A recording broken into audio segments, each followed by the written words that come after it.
Close your eyes for a moment and imagine a color you've never seen before. Not a mix of red and blue, not a brighter green or a darker orange, but something completely outside your experience. It sounds impossible, but these colors exist. They shimmer in the feathers of birds, in the wings of butterflies, in the light that passes straight through us without a trace. And yet, our eyes are blind to them. Welcome to Science Beyond Sleep, a place where questions drift like clouds, and wonder moves slowly, like the rhythm of breath.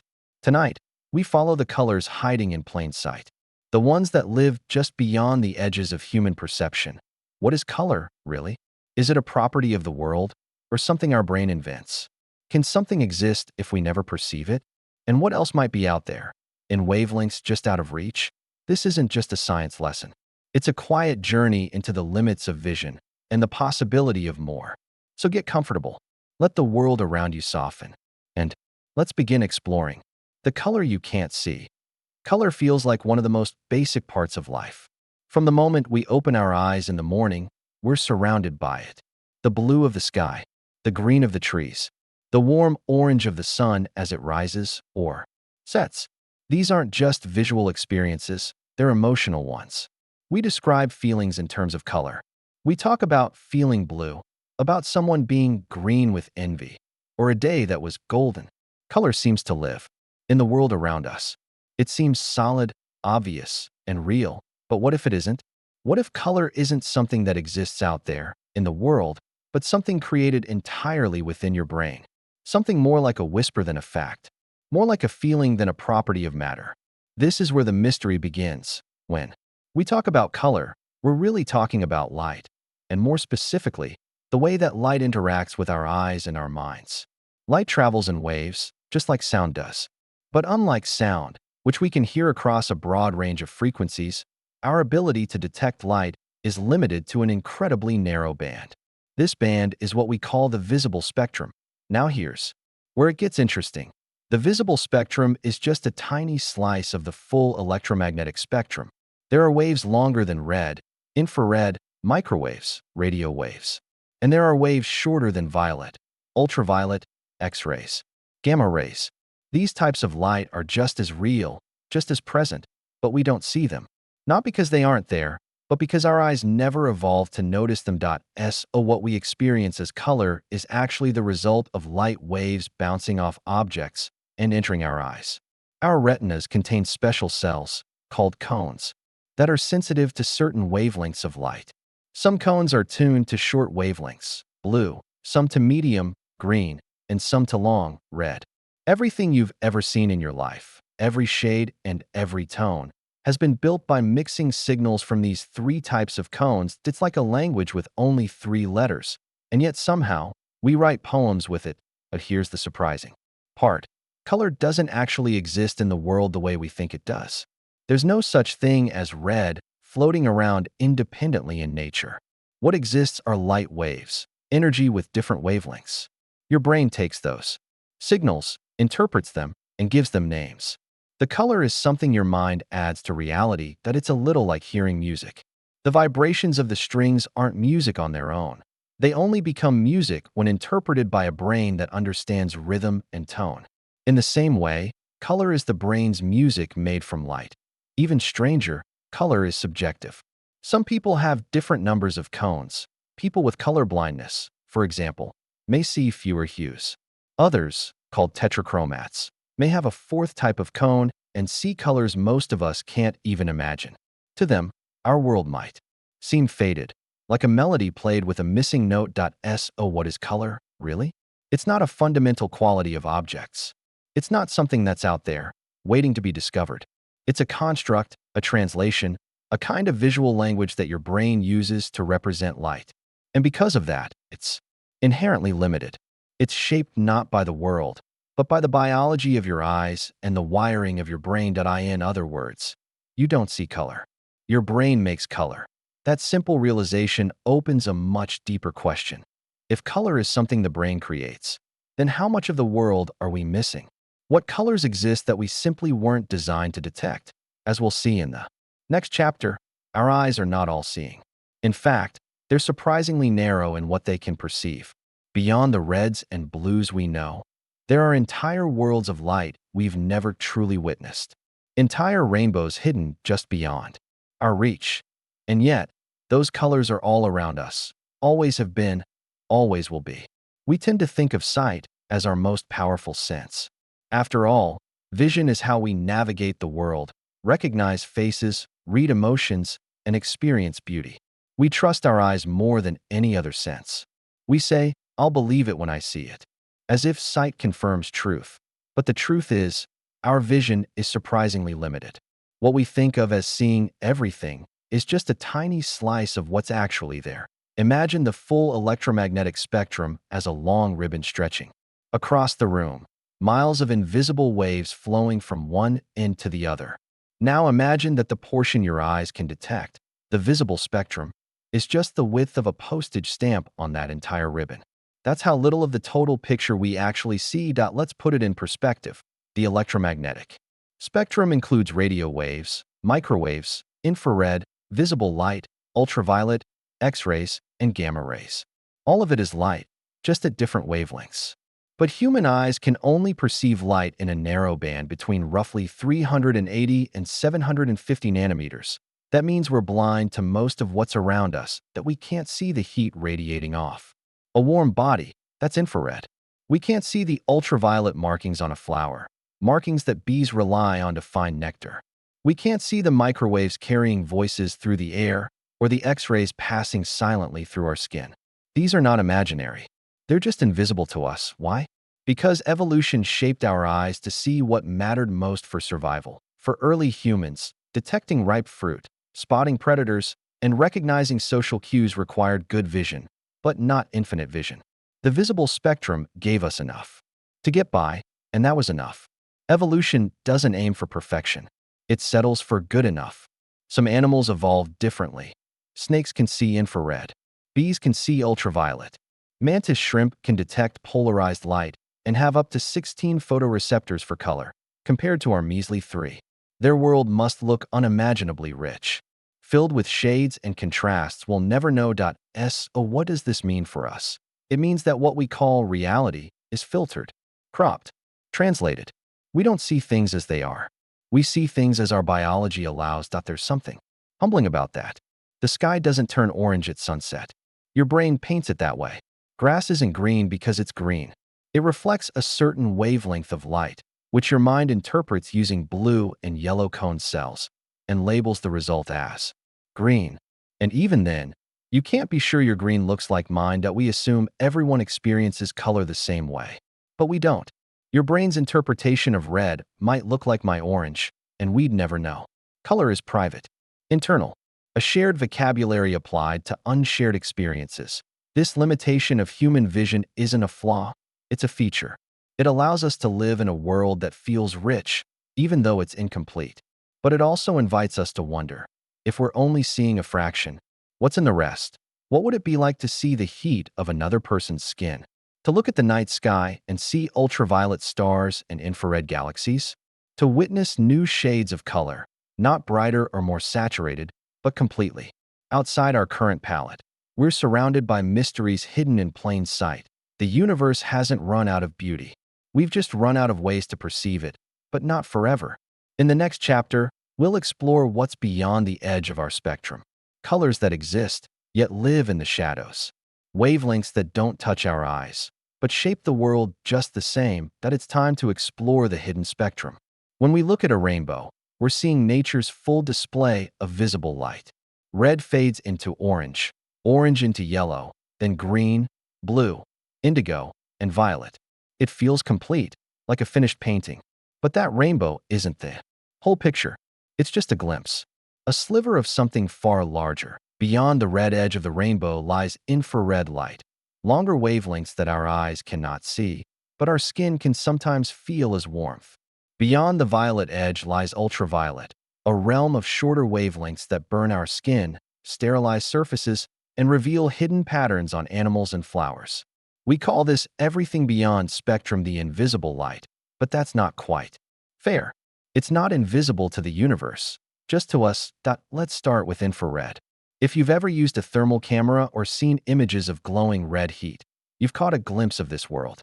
Infrared isn't just about heat. It can pass through fog, smoke, and even certain types of plastic.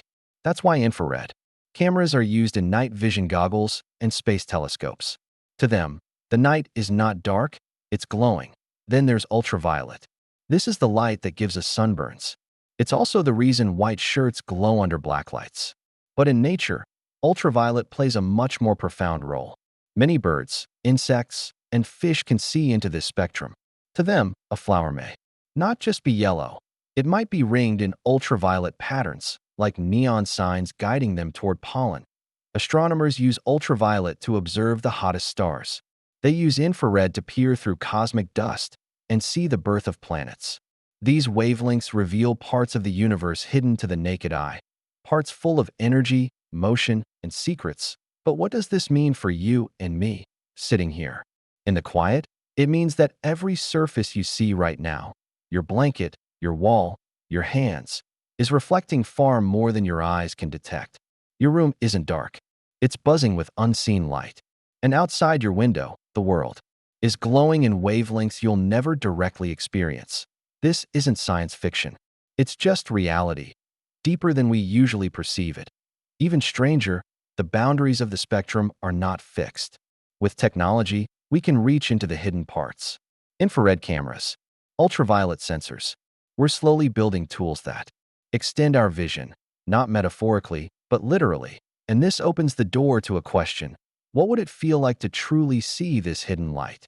Not through a device, but with your own eyes? Imagine walking into a forest where every plant pulses with infrared warmth, where the sun paints the air in invisible violet rays, where new colors exist, not more intense, not brighter, just different.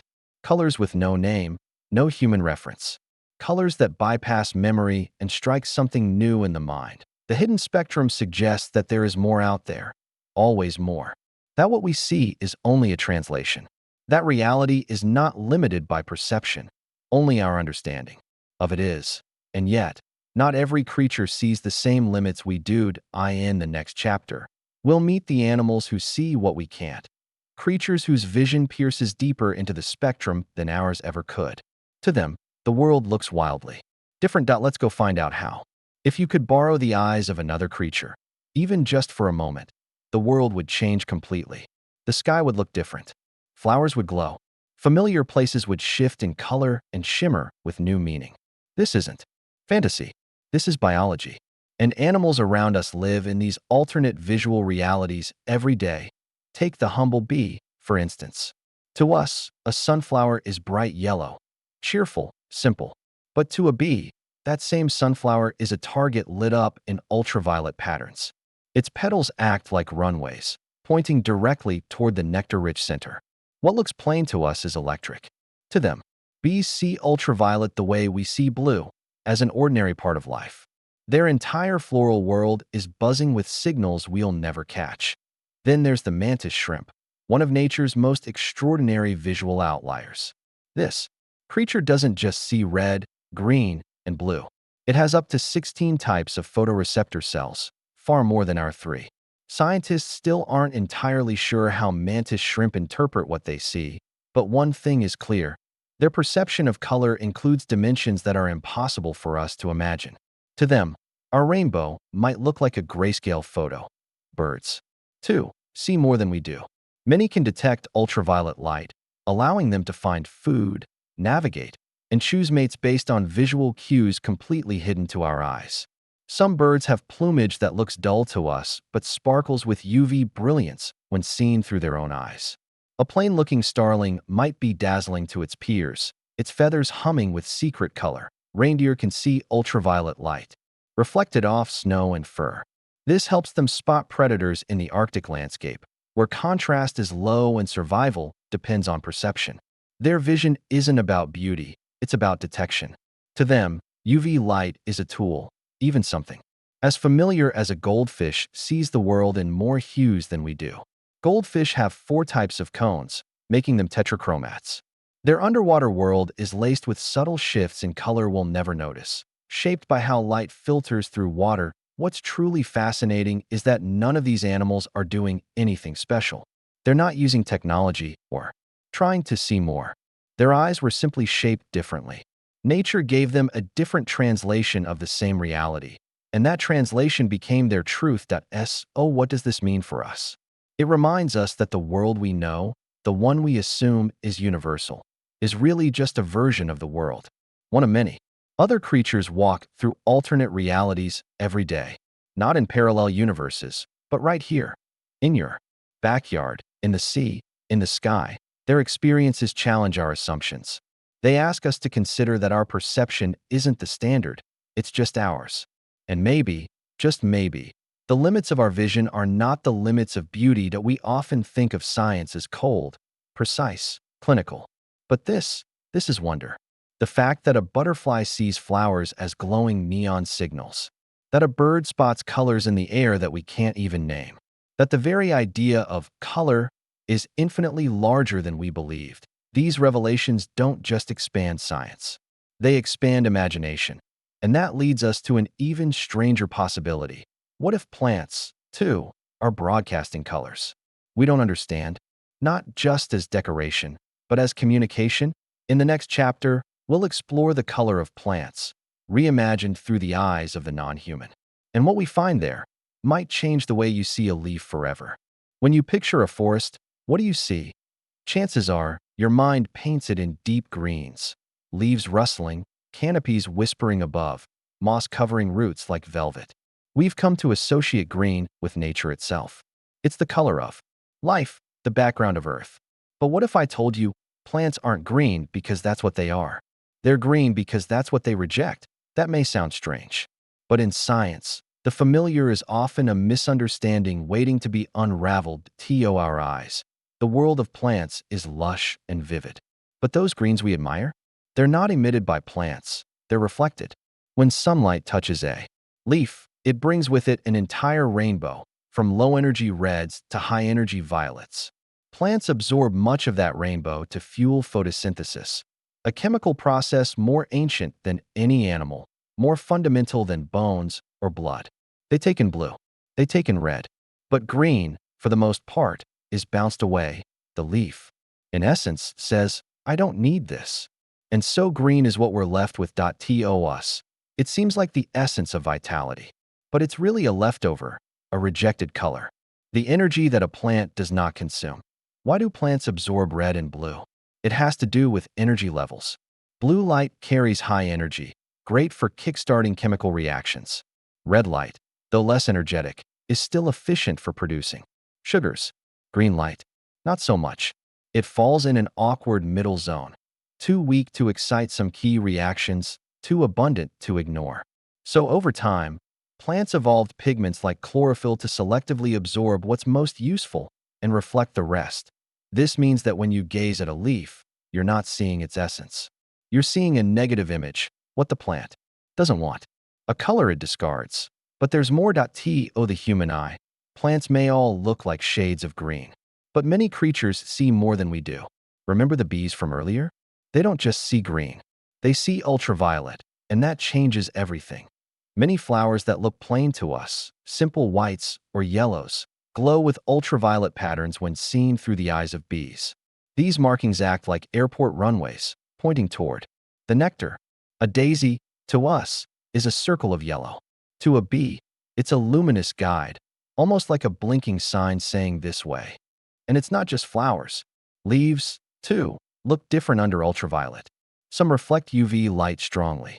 Others absorb it. These properties vary between plant species and even change with the seasons.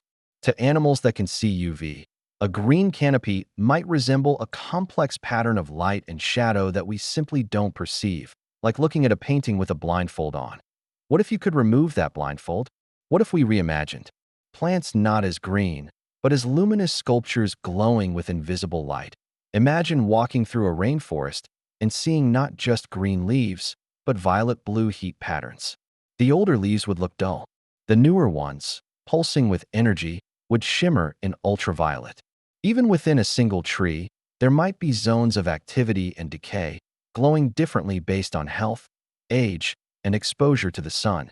And now think about this. Just as animals have evolved to see this hidden language of plants, some plants have evolved to speak it better. Some flowers have ultraviolet bullseye patterns. Others have intricate spirals, unseen by humans, but strikingly clear to pollinators. These adaptations didn't happen randomly. They evolved in response to vision systems very different from ours. A flower doesn't evolve to attract you. It evolves to attract what can see its message that we are not the target audience. In this sense, the world of plants is full of silent conversations, messages in light, invisible signs in colors we don't know how to read. A petal might glow like neon to a bee. A vine might appear dull to a butterfly or vibrant to a hummingbird. This tells us something profound. Our version of the plant world is not complete. It's a filtered reality. The forest you see is just one rendering of what's really there. And yet, we love it anyway. Maybe that's the most beautiful part, that even in our limited spectrum, plants still move us. A tree's green still soothes our eyes. A flower still brightens a room. Even though we can't see the full story, we still feel its essence. But what if we could go further? Scientists are now using special cameras, ultraviolet and infrared sensors, to visualize how plants look beyond our range. The results are stunning. Fields of flowers that look nearly identical to us suddenly explode into patterns. Stems, petals, leaves, all speaking in silent light. Some researchers believe that we may be able to use these hidden colors to understand plant health, disease, or even communication. Some plants change how they reflect light when stressed or injured. Others change their UV signature to deter herbivores. In a way, plants are constantly updating their visual profile. They're talking, not with sound, but with wavelengths. That it's a language of survival. And now imagine this. What if the forest you walk through every day is not silent, not dull, not simple? What if it's alive with signals, glowing in an invisible spectrum, humming in a language you've never heard? Simply because your eyes weren't built to hear it, that's not fantasy. That's the reality of plant color. Reimagined.it invites us to stop assuming we know what we're seeing, to realize that color isn't a truth. It's a translation. And maybe, just maybe, there are languages all around us, waiting to be read in the light. Next, we'll explore the organ that turns all this invisible data into meaning. The translator itself, the painter of your world, your brain. Because when it comes to color, the eye sees, but the brain decides. We often think of color as something that exists out there, in the world, as if it's part of the object itself. The apple is red. The sky is blue. The leaf is green. But the truth is far stranger. Because the brain doesn't just receive color. The brain creates it. Let's take a slow breath together. Now imagine this. You're holding a ripe strawberry in your hand. It's bright red. You see it, no question. But where is that red happening? Is it in the strawberry? Or is it in you? The strawberry is just reflecting certain wavelengths of light, around 620 to 750 nanometers, in the red range of the visible spectrum. Your eye receives that light. But red, as an experience, that warmth, that vibrancy, is nowhere in the light itself. It doesn't live in the fruit. It lives in the mind. Your eye is simply a messenger. Inside the retina are cells called cones, and these cones are specialized to detect three main types of light: short, medium, and long wavelengths, what we call blue, green, and red. These cones don't see red or blue directly. They just fire in patterns. They send electric signals, pulses, rates, comparisons, and then the brain takes over. It takes those pulses and invents a picture. It decides, this much activity from the red cone, not much from the blue. This must be red. But even that's just an interpretation, a guess, a construction. Color is not something the brain finds. Color is something the brain makes. Think about it. There is no color in darkness, yet we can imagine it. No color in dreams, yet we dream in it. Our brain can produce color with no input at all. That's not perception, that's invention. And because of that, color isn't universal. Let's go deeper. People with a condition called colorblindness experience the world in a profoundly different way. Some see only shades of gray. Others cannot distinguish between red and green. Their cones, or the signals sent from them, are different. Their brains, receiving different data, build a different world. And yet, they're not wrong. Their version of color is just as real to them as yours is to you. What if, right now, what you call blue, that calm, ocean sky blue, is completely different from what someone else experiences, there's no way to truly compare. Language can't cross that gap. You may both point to the sky and say blue, but are you seeing the same thing? Or have your brains created different realities? Using the same input, there's a word for this mystery, qualia. It refers to individual, subjective experiences, like the taste of chocolate, the feeling of warmth, or the color red. You can't measure it. You can't share it. You can only live it.so in a way. Color is a private experience, a hallucination we all agree to have, a shared illusion, like a story we all tell ourselves, but in slightly different versions. Now, here's where it gets even more curious. Sometimes, the brain creates color where there is none, just to make sense of things. This happens in optical illusions. One famous example is the lilac chaser illusion, where a series of purple dots move in a circle.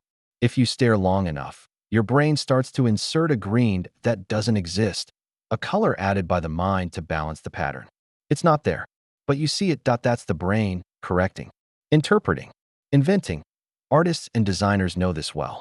When two colors sit side by side, they influence how each is perceived, something known as simultaneous contrast. A gray square will look warmer against blue, cooler against red. Again, the colors haven't changed. The context has. And your brain, always guessing, fills in the blanks. Even after images show us this power. Stare at a red dot, then look away at a blank wall, and you'll see green. Not because the wall changed, but because your brain is recalibrating. It expected one thing and was suddenly deprived. So it fills the silence with the opposite. This doesn't mean the brain is flawed. It means the brain is creative. It's not a camera. It's a painter. And what it paints is not a faithful copy of the world, but a usable story. You don't need to know exactly what wavelength is hitting your retina. You just need to know, this is ripe, that is dangerous, this flower attracts bees. Evolution shaped your brain to interpret light, not record it. But that interpretation changes the in people with synesthesia. Color and sound can blur together. A number might appear as blue. A musical note might shimmer as orange. Their brains create a cross-wiring of sensory data. And while we might call that an anomaly, it shows us what the brain is capable of, blending inputs, creating new associations, inventing meaning. Color is not a thing. It's a relationship, a response. It's not in the object.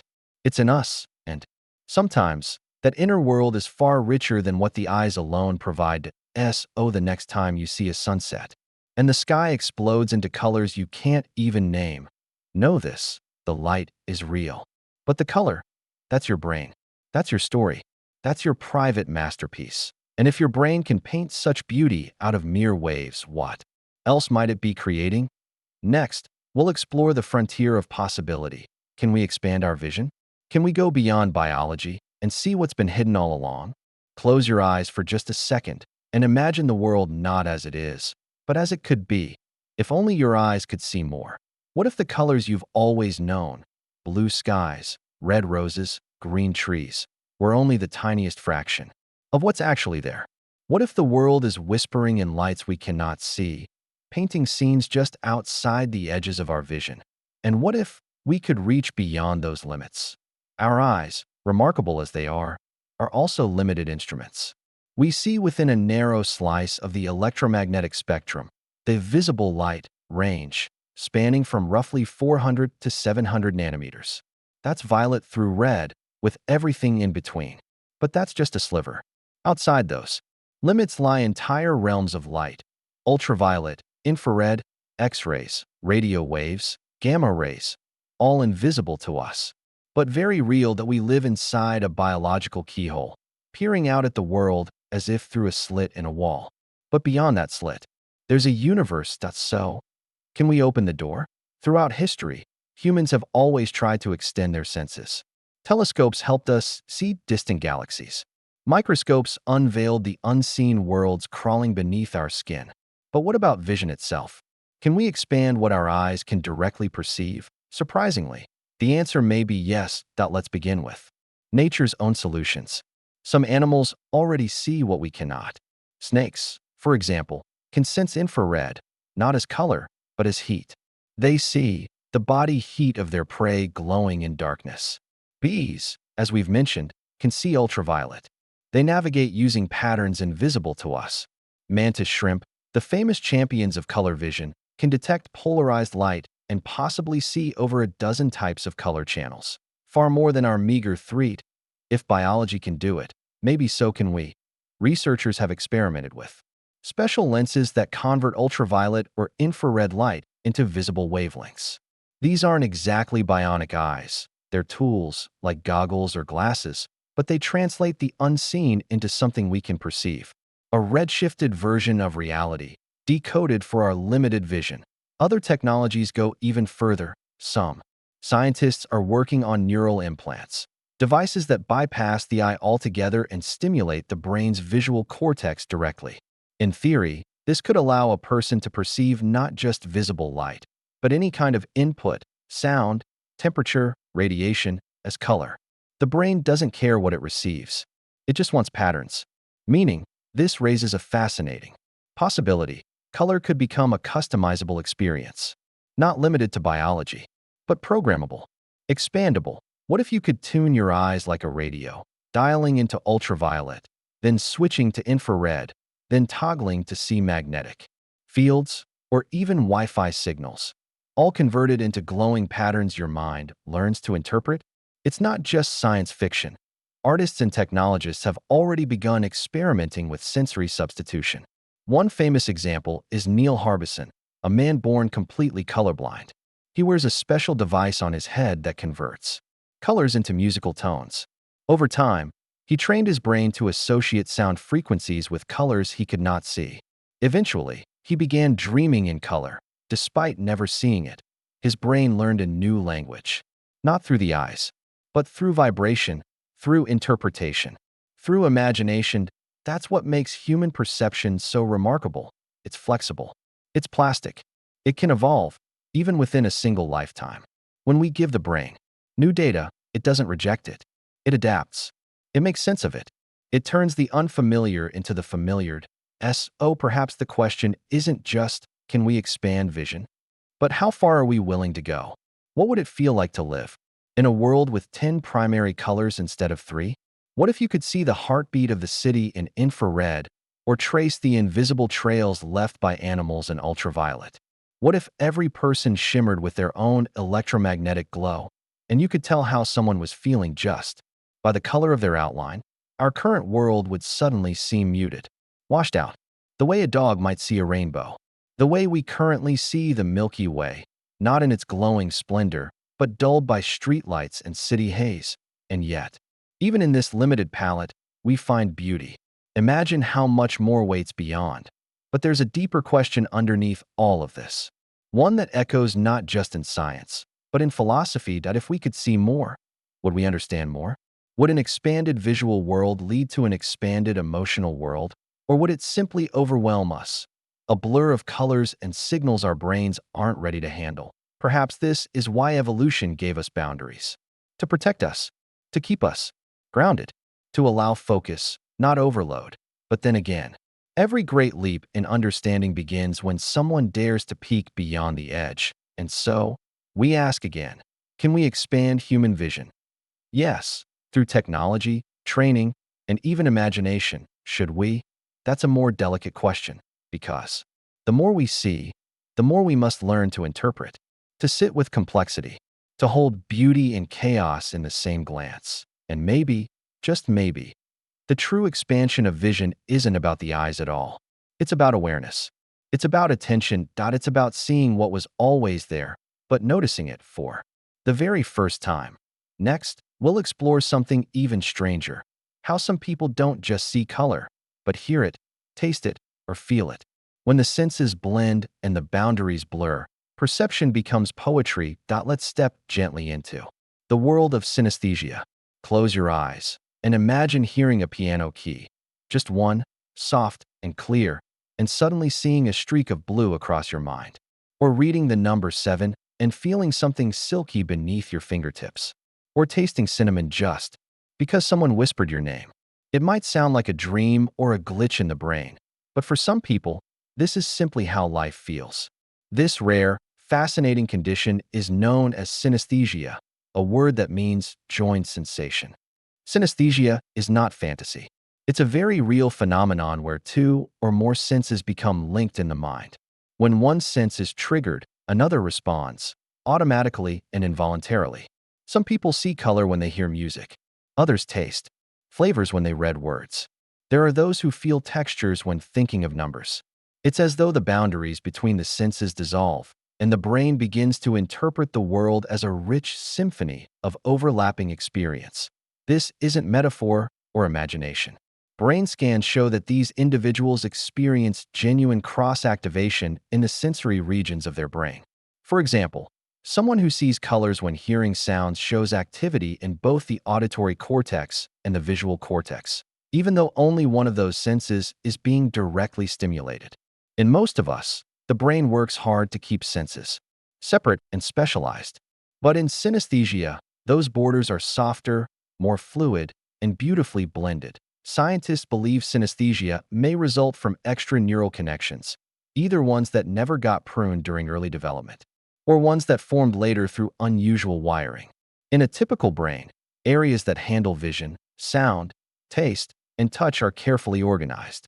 But in the brain of a synesthete, signals might spill over. A letter triggers not only recognition, but color. A sound triggers both hearing and sight. The result is a world filled with unexpected bridges. What's fascinating is that many people with synesthesia report having these experiences since childhood. They often grow up believing everyone perceives the world this way, that everyone sees letters painted in hues or days of the week arranged in looping spirals. It's only later, often in school, that they realize their perception is rare. And yet, for them, it feels completely normal, natural, even comforting. There are many variations of synesthesia, and no two people experience it exactly the same way. For some, every number has a personality. A 7 might be clever and aloof, while a 3 is warm and shy. For others, music floods the mind with shifting colors, not imagined, but vivid and involuntary. The associations are consistent over time, almost like an internal sensory code. And once formed, these links rarely change. But what makes synesthesia truly magical is not just the blending of senses, it's the emotional depth it brings. A world where sounds glow, where letters hum, where time itself can wrap around the body in colors and textures. This is not just perception, it's poetry. For those who live with it, the world is more layered, more vibrant, more alive. Ordinary experiences become immersive, multisensory events. A sentence is not just read, it is tasted. A song is not just heard, it is seen. Some researchers believe we all may have the potential for synesthesia, especially in early childhood. Babies are born with an excess of neural connections, which are later refined and pruned as we grow. Perhaps in synesthetes, some of those early bridges remain intact. And maybe, just maybe, those bridges can be rebuilt. This brings us to a curious and hopeful idea that synesthesia can be trained, or at least imitated, through practice. Some studies have shown that people can develop strong and consistent associations between letters and colors through repeated exposure and memory training. Artists and composers often speak of seeing music or feeling color, and their metaphors may hint at a deeper sensory overlap. Even those who don't have formal synesthesia can sometimes enter a synesthetic state through dreams, meditation, or the use of certain substances. The brain is plastic. It adapts. It invents. And when given new ways to connect information, it begins to change. One of the most fascinating examples of this is Neil Harbisson, a man born completely colorblind. He cannot see any color at all, not even shades of gray. But he wears a device on his head that translates color into sound. Over time, his brain began to associate certain frequencies of tone with specific colors. Eventually, he began to dream in color, even though he had never physically seen it. His brain learned to hear what others see. In essence, he created a kind of artificial synesthesia, a new sense. This raises a powerful idea that perception is not fixed. It can evolve, stretch, and recombine. The senses are not walls, they're pathways. And our minds, given the chance, are capable of perceiving far more than we realize. Synesthesia challenges the very idea of what it means to sense the world. It reminds us that color, sound, and feeling are not absolute. They are interpretations, translations. Our brains take the raw input of reality and filter it through memory, meaning, and emotion. Two people may stand in the same place, look at the same image, and experience two completely different worlds. Synesthesia simply makes that invisible truth more visible. It also expands our understanding of creativity. Many artists, writers, and musicians throughout history were synesthetes. Their blended perceptions became the source of their innovation. They saw colors in music, heard rhythms in painting, and felt stories in textures. Their senses whispered to each other, and the result was art. But even if you're not a synesthete, there's a lesson here. You don't need to see music or taste letters to appreciate the interconnectedness of your senses. You can learn to pay attention, to imagine, to listen deeply to the world around you. When you close your eyes, you can still picture color. When you hear a song, you might still feel a chill. These are not tricks. They are glimpses of how beautifully your brain works. Always connecting, always weaving the world into meaning. As we drift deeper into sleep, let this thought stay with you. That perception is not a mirror, it's a canvas. And every time you look, listen, or feel, you are painting. Next, we'll step beyond the human mind and into the hidden world around us. A universe that shines with light we cannot see, yet surrounds us always. Let's explore a universe in invisible light. You've looked up at the night sky before, maybe from your bedroom window, maybe from a quiet hill or the open sea. You've seen stars glimmering, the soft band of the Milky Way arching across the black, the moon casting a gentle glow. It feels complete. It feels like we're seeing everything there is to see. But that is only a beautiful illusion. What we call visible light is just a sliver, a narrow strip of color in a vast ocean of energy.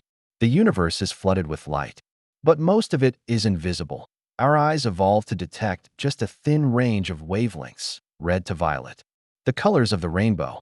But beyond those colors, both above and below, lies a realm of light we cannot see. Infrared, ultraviolet, microwaves, X-rays, radio waves, gamma rays. These are not imagined. They're real, just hidden. The moment you turn off the lights at night, the world doesn't go dark. It simply slips into frequencies your eyes were never built to perceive. The air around you is still, alive with motion, still humming with energy, still glowing, invisibly. Close your eyes now and try to picture it. Not the stars you can see, but all the stars that shine in infrared. Not the moonlight, but the heat it radiates. Imagine the invisible lines crisscrossing your room, the signals of radio and Wi-Fi, the soft warmth your body gives off as infrared heat. Even when everything seems still and silent, the world is shimmering in wavelengths we will never see without help. It wasn't always known that light extended beyond our vision.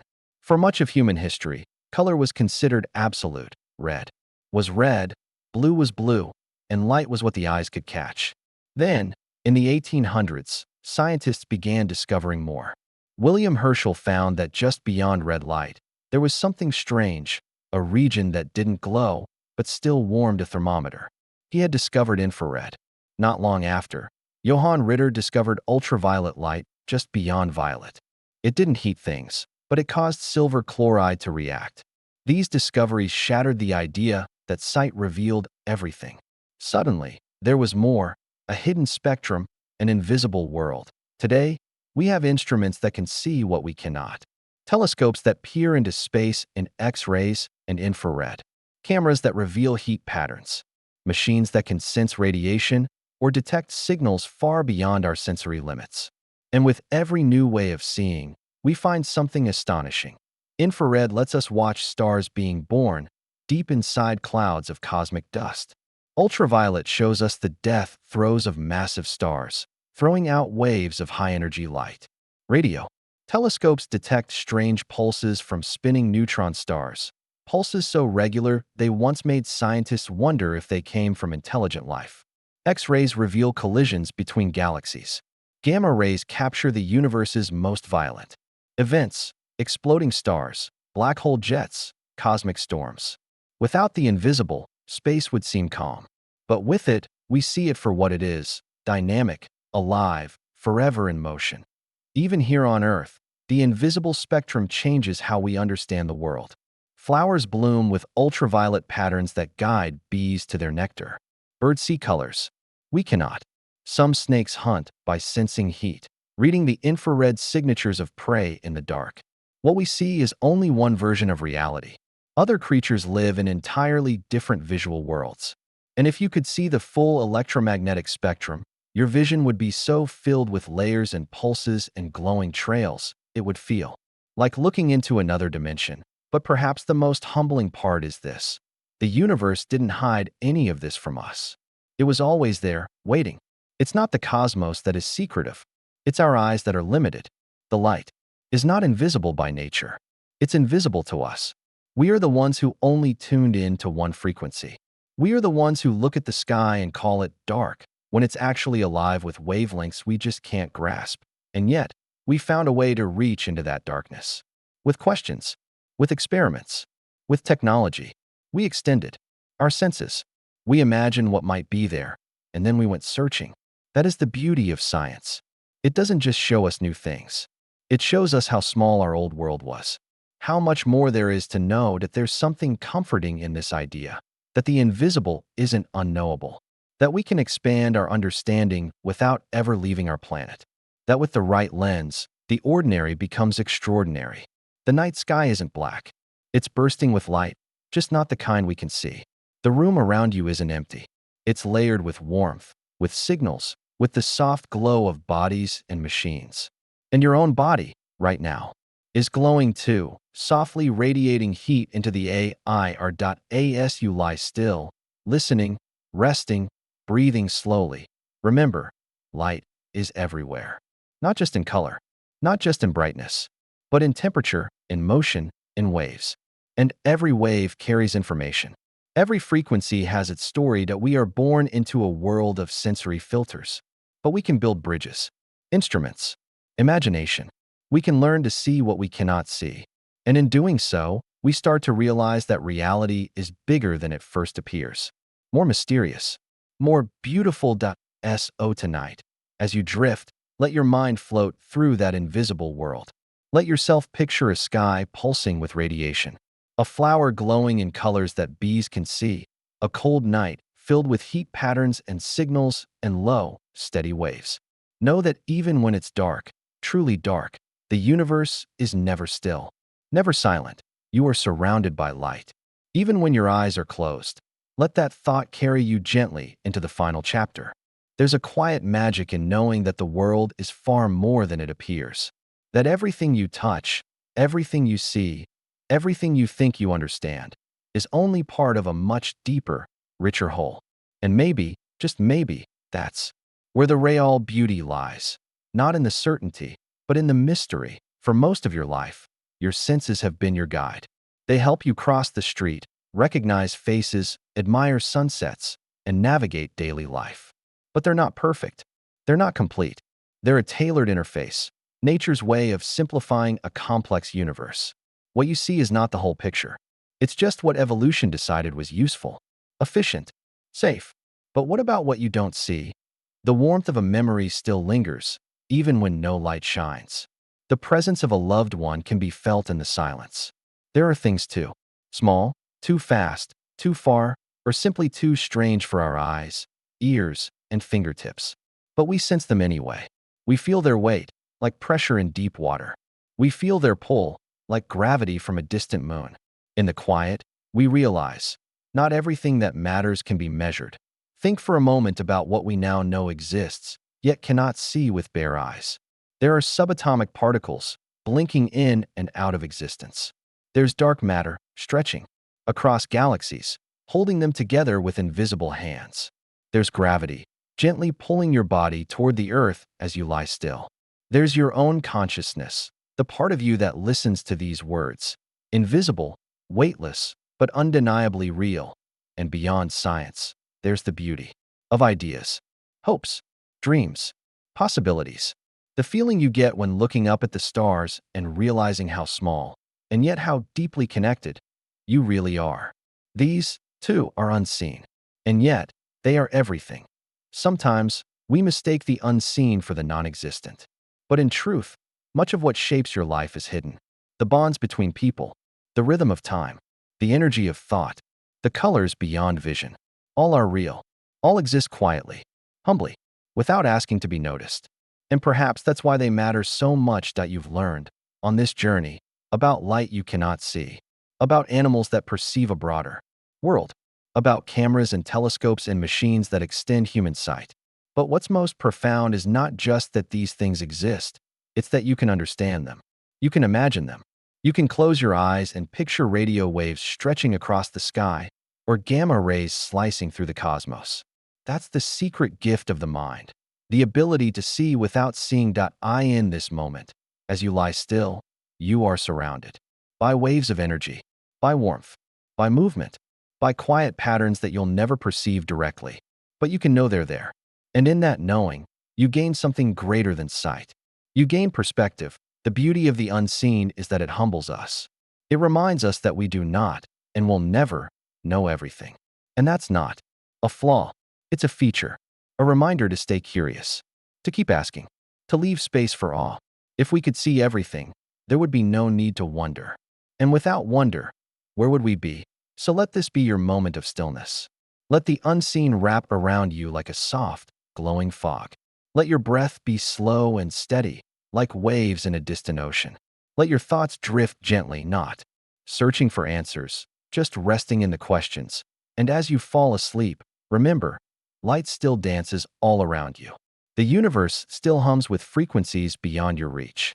You are part of it, not separate from it. Just another form of matter, briefly alive, briefly aware, glowing in your own invisible way. Thank you for joining me tonight. That if you found peace in this journey, if the gentle pull of curiosity brought you even a moment of calm, if the quiet wonder of the unseen helped you feel a little more connected to this strange and beautiful universe, then I would love to hear from you. Leave a comment below. Tell me what this experience was like for you.